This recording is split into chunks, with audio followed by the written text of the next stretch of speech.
تجزیہ کرنا سیکھا اور سکھایا جائے، اور جب آپ بے لاگ تجزیہ کرتے ہیں تو پھر حقیقی محبت وجود میں آتی ہے، کیونکہ وہ آپ کے تجزیے کے نتائج سے محبت ہوتی ہے، وہ اس سچائی سے محبت ہوتی ہے جو اس کے بعد نمایاں ہو جاتی ہے۔ پھر آپ کو یہ سب باتیں کہنے کی ضرورت نہیں پڑتی، اور انسانی فطرت کیونکہ سچائی کے ساتھ بے پناہ محبت کرتی ہے، یعنی سچائی کی محبت جس کو آپ بعض موقعوں کے اوپر عدل کے لفظ سے بھی تعبیر کرتے ہیں۔ یہ آپ کے علم میں ہے کہ کلمہ تو حقن، کلمہ تو عدل، یہ دونوں مترادف استعمال ہوئے ہیں ایک حدیث میں، جس میں کہا گیا نا کہ سلطان جابر کے سامنے سچی بات کرو، تو اس میں ایک روایت میں اسے کلمہ تو عدل کہا ہے، دوسری میں کلمہ تو حق کہا ہے۔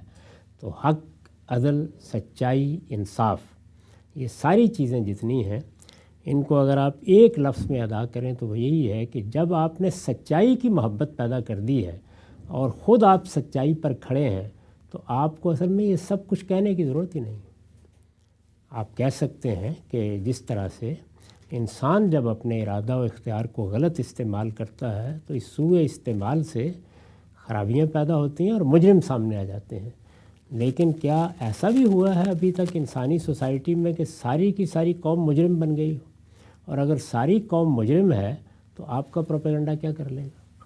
عام طور پر یہی ہوتا ہے کہ انسانوں کی فطرت صالح فطرت ہے، وہ اچھائی کو پسند کرتے ہیں، اپنے لیے تو خاص طور پر ہمیشہ اچھائی اور سچائی کا انتخاب کرتے ہیں۔ کچھ مجرمانہ ذہن کے لوگ ہوں گے، جب پوری قوم سچائی پر کھڑی ہوگی تو وہ بالکل نمایاں ہو جائیں گے، اور پھر آپ جو دنیا میں قوانین ہیں، خواہ وہ دنیا کے قوانین ہیں، خواہ آپ کے دین کی دی ہوئی ہدایت ہے، اس کی روشنی میں کوئی قانون بنایا گیا ہے، وہ سب اس کا محاسبہ کر لیں گے۔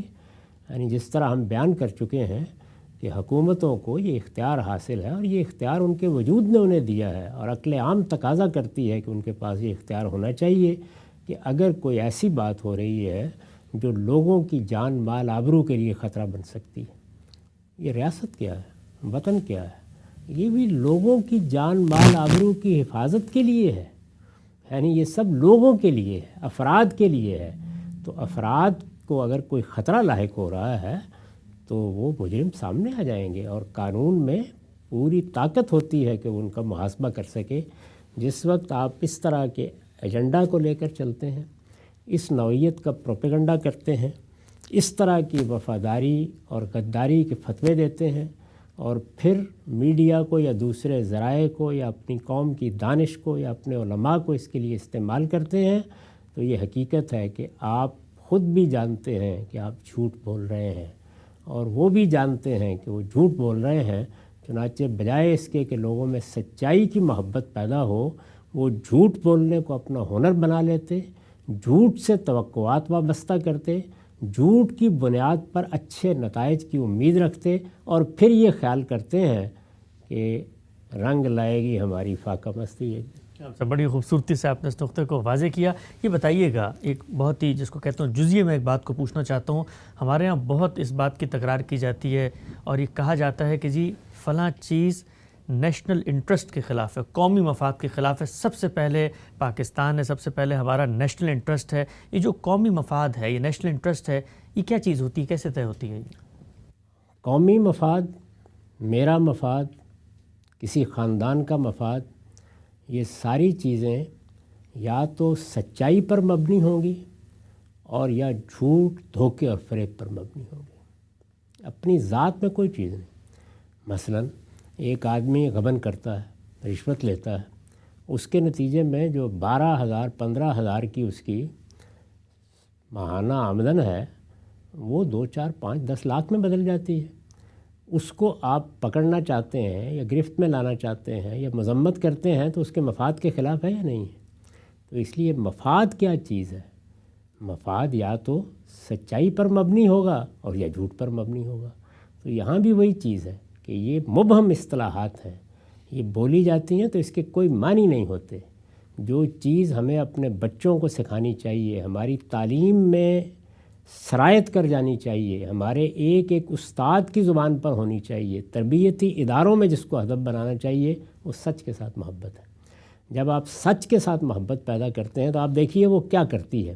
وہ آپ میں سچا تنقیدی جذبہ پیدا کرتی ہے، وہ جھوٹ سے آخری درجے کی نفرت پیدا کرتی ہے، وہ چاہتی ہے کہ سچائی کی یہ محبت انسان کے اندر سچائی کے تلاش کا دائیہ پیدا کرے، وہ علم میں، عمل میں، ہر جگہ اسی کو معیار بنا دیتی ہے، اور بتدریج کیا ہوتا ہے، پوری قوم میں، اس کے ایک ایک فرد میں سچی تحقیق کا جذبہ پیدا ہوتا ہے، اس لیے کہ وہ سچائی کو جاننا چاہتے ہیں۔ صحافی ہیں تو وہ یہی چیز اپنے لیے ہدف بنا لیتے ہیں کہ ہمیں سچائی کو تلاش کرنا ہے۔ دانشور ہیں تو ان کی زندگی کا مقصد یہ بن جاتا ہے کہ ہمیں لوگوں تک سچائی کو پہنچانا ہے۔ عالم ہے تو وہ اسی جگہ کھڑا ہوتا ہے کہ مجھے خود سچائی سے محبت کرنی ہے، اور جب میں سچائی کی بنیاد پر کوئی نتیجہ نکال لوں تو سچائی کے ساتھ مجھے اسے پیش کر دینا ہے۔ تو اس کے نتیجے میں افراد میں عظیمت اور کردار کی عظمت پیدا ہوتی ہے، اس کے نتیجے میں قوم کے اندر اعتماد پیدا ہوتا ہے، اور یہ جو آپ دیکھتے ہیں کہ یہ تو میرا مسلک ہے، یہ میرے آبا کا مذہب ہے، یہ میری عصبیت ہے، میں اس چیز کو کیسے اختیار کر سکتا ہوں، اس کے نتیجے میں تو میرے مفادات خطرے میں آ جائیں گے، میری ملازمت چلی جائے گی۔ یہ ساری چیزیں جب قوم میں پیدا ہوتی ہیں تو اس کو ایک بزدل قوم بنا دیتی ہیں، اور اس کا نتیجہ کیا نکلتا ہے کہ پھر یہ مفاد آہستہ آہستہ یہ آپ کا بتایا ہوا مفاد نہیں رہتا، یہ میرے لیے میرا بن جاتا ہے، آپ کے لیے آپ کا بن جاتا ہے۔ یہ لوگ یہ خیال کرتے ہیں، اس بیانیے کے مصنفین کو یہ زوم ہے کہ اس طرح وہ لوگوں کو وطن کا وفادار بناتے ہیں۔ میں پورے اطمینان کے ساتھ کہتا ہوں کہ اس کے نتیجے میں وہ لوگوں کو وطن کا کبھی وفادار بننے ہی نہیں دیتے، اس لیے کہ وہ آدمی جو اپنے ضمیر کو دھوکہ دے رہا ہے، جو اپنے آپ سے جھوٹ بول رہا ہے، وہ وفادار ہو کیسے سکتا ہے؟ وہ یہ دیکھے گا کہ یہ اس وقت قومی مفاد ہے تو کیا میرا بھی یہی مفاد ہے، تو اس کا مفاد اور قومی مفاد، نام نہاد قومی مفاد ملتے ہوں گے تو وہ آپ کا حامی ہوگا، وہ آپ کی بات کرے گا، اور جب وہ خطرے میں نہیں رہے گا یا اس کا مفاد خطرے میں نہیں رہے گا تو وہ آپ کو دن دہاڑے دھوکہ دے گا، آپ کے کپڑے اتار دے گا، ہر چیز الٹ پلٹ کر دے گا، اور آپ اس وقت اپنا جسم اپنے دانتوں سے کاٹ رہے ہوں گے، یہ ہوگا نتیجہ۔ تو اس لیے سچائی، اور صرف سچائی ہے جس سے وفاداری ہونی چاہیے، سچائی ہے جس کے لیے ہم اپنی قوم کو جینا سکھائیں، اور یہی چیز علم میں ہو، یہی تحقیق میں ہو، یہی اداروں میں ہو۔ یہ چیز آپ اگر بچپن سے پیدا کر دیتے ہیں، یہاں تک کہ ایک بچہ بھی اپنے باپ کو یہ کہہ دے کہ ابا جان آپ کی عزت سر آنکھوں پر آپ جھوٹ بول رہے ہیں، تو اسی طریقے سے جب قوم کا ایک ایک فرد عسکری قیادت کو یا سیاسی قیادت کو یہ بتا سکے کہ آپ جھوٹ بول رہے ہیں، اور یہ جھوٹ ہمارے ہاں اس بیانیے کے مصنفین نے پوری قوم کو بولنا سکھایا ہے قومی مفاد کے نام پر۔ یعنی ہم لوگوں کی تربیت کر رہے تھے، وہ تربیتی ادارے بم کیسے چلانا ہے اور بندوق کیسے چلانی ہے ہماری آنکھوں کے سامنے تھے، اور ہم عالمی سطح پر جھوٹ بول رہے تھے کہ ہم تو ایسا نہیں کرتے۔ یہ میں نے ایک مثال دی، ایسی دسیوں مثالیں میں دے سکتا ہوں جو سنی سنائی نہیں ہیں، میرے بالکل براہ راست مشاہدے پر مبنی ہیں۔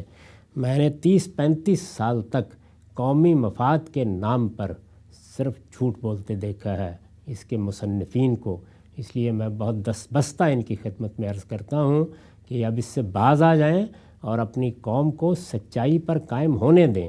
ہماری عظمت، ہماری ترقی، ہمارے وقار، سب کا راستہ یہی ہے کہ ایک ایک بچہ ہم میں سے سچائی کا وفادار ہو، اور اگر آپ کا وطن سچائی پر ہے تو بھائی جب سچائی کے وفادار پیدا ہو جائیں گے تو وہ آپ کے وفادار کیوں نہیں ہوں گے؟ بہت ہی اہم نقطہ۔ اور اگر آپ جھوٹ بول رہے ہیں تو کوئی شریف و نفس آدمی کیوں آپ کا وفادار ہو؟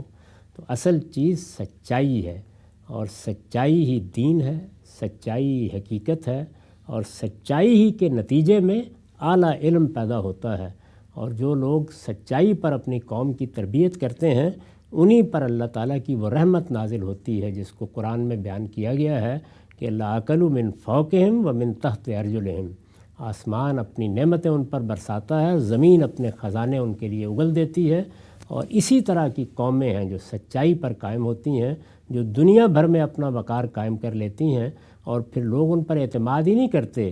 اگر وہ صورتحال پیدا ہو جائے جو اس وقت ہمارے ہاں معیشت کی ہوئی ہے تو لوگ اپنے خزانے بھی آ کے لٹا دیتے ہیں۔ ہم سے بڑی اہم بات اور بڑی دردمندی اور متاع درد و سوز کے ساتھ آپ نے اس کو پیش کیا. ایک اور توضیح نقطہ میں پوچھنا چاہتا ہوں. ہم لوگوں نے جس وقت اس ملک کی تاریخ پڑھی اور اس ملک کے اندر جو سیاسی حرکیات کے اندر تبدیلی آئی، سماجی مطالعہ کیا، تو ہر جگہ پہ یہ بات نظر آئی کہ خواہش یہ ہے کہ اگر سچائی بیان کر دی جائے تو پھر قومی وحدت کی جو ہے وہ تو شرازہ بندی ہو جائے گی، اور وہ جو ایک یکجہتی کا تصور ہے، مثلا اگر یہ بتا دیا جائے کہ جی دشمن نے رات کے اندھیرے میں حملہ نہیں کیا تھا، آپ نے آغاز کیا تھا اور اس کے بعد پھر آپ کو منہ کی کھانی پڑی، تو پھر اس کے بعد ہم لوگوں کی جو قومی نفسیات ہے اس میں جو ادارے ہیں ان کا وقار کیسے برقرار رہے گا؟ یعنی اداروں کا وقار پھر وقتی طور پر ہی ہوگا نا. اس کے بعد بے وقاری کی وہ انتہا ہوگی کہ میں بھی بیٹھا ہوا بے وقار کر رہا ہوں گا، آپ بھی کر رہے ہوں گے، اور خود ان کے اپنے تربیت یافتہ لوگ بھی کر رہے ہوں گے. تو یہی ہوگا نا، یعنی ہر شخص یہ کہہ رہا ہوگا. تو اس لیے اگر اس وقت بھی سچ بولا جاتا، ایک یہ رسالت مآب صلی اللہ علیہ وسلم نے، انبیاء علیہ السلام کی جو تاریخ ہمیں معلوم ہے، اس نے دنیا میں جو بڑی شخصیات پیدا ہوئی ہیں اور انہوں نے سیاست میں کوئی کردار ادا کیا، انہوں نے سچ بولا ہے. یہ سچ ہے کہ جس کی بنیاد پر آپ عظمت کی طرف بڑھتے ہیں، کامیاب ہوتے ہیں. چنانچہ آپ دیکھیے کہ یہ جتنے اس طرح کے مارکے ہوئے جن میں جھوٹ بولا گیا، بالآخر اس جھوٹ کی ہنڈیا چوراہے میں پھوٹ گئی. دیکھ لیا آپ، کچھ بھی نہیں ہوا اس کے نتیجے میں. یعنی اس جھوٹ نے ایک اور جھوٹ کو جنم دیا، اس نے ایک اور جھوٹ کو جنم دیا، اور آخر میں کوئی چیز باقی نہیں رہی. تو کسی قوم کے لیے عظمت کا مقام اصل میں سچائی میں ہے. آپ کے ہاں جو قیادت پیدا ہوئی تھی اس پر آپ 10 اعتراضات کر سکتے ہیں. کیا میں پاکستان سے پہلے کی قیادت کی بات کر رہا ہوں، لیکن جس چیز پر پوری قوم نے اعتماد کیا وہ کیا تھا، وہ یہ کہ ہماری قیادت سچ بولتی ہے.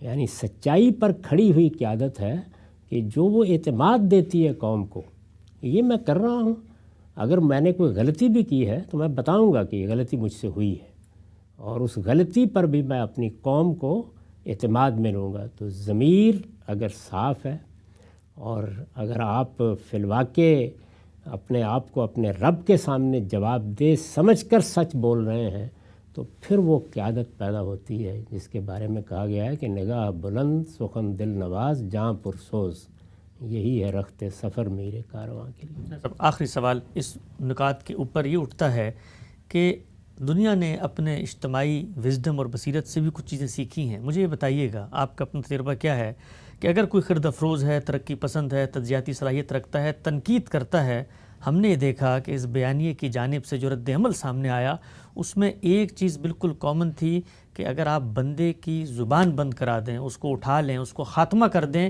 تو شاید یہ جو سلسلہ ہے سیل رواں کا یہ رک جائے گا. آپ کی زندگی کا تجربہ کیا ہے کہ جو شخص تنقید کر رہا ہے، محض اس کی زبان بند کرنے سے کیا وہ تنقید رک جاتی ہے؟ نہ صرف یہ کہ تنقید نہیں رکتی، بلکہ آہستہ آہستہ آپ کی اپنی حیثیت ختم ہونا شروع ہو جاتی ہے. اس بیانیے کے مصنفین نے اس وقت جو اپنا حال دیکھا ہے اور جو کچھ ان کے ساتھ ہوا ہے، میں نہیں چاہتا اس کو دہرانا، اس لیے کہ روزمرہ کی چیزوں پر تبصرہ کرنا میں پسند نہیں کرتا. کیا یہ واقعہ نہیں ہے کہ اس کے بعد کوئی عزت نام کی چیز باقی رہ گئی؟ یہی ہوتا ہے. اس کا آخری نتیجہ کیا نکلتا ہے؟ کسی سازش میں جتنے عناصر ہوتے ہیں وہ ایک دوسرے کو رسوا کرنا شروع کر دیتے ہیں. اس میں ہر تیسرا شخص وعدہ معاف گواہ ہوتا ہے. اس میں کل کے آپ کے ساتھی آج آپ کے کرتوت بیان کر رہے ہوتے ہیں. یہ کام کہیں کر کے دیکھ لیجئے، خاندان میں کر کے دیکھ لیجئے.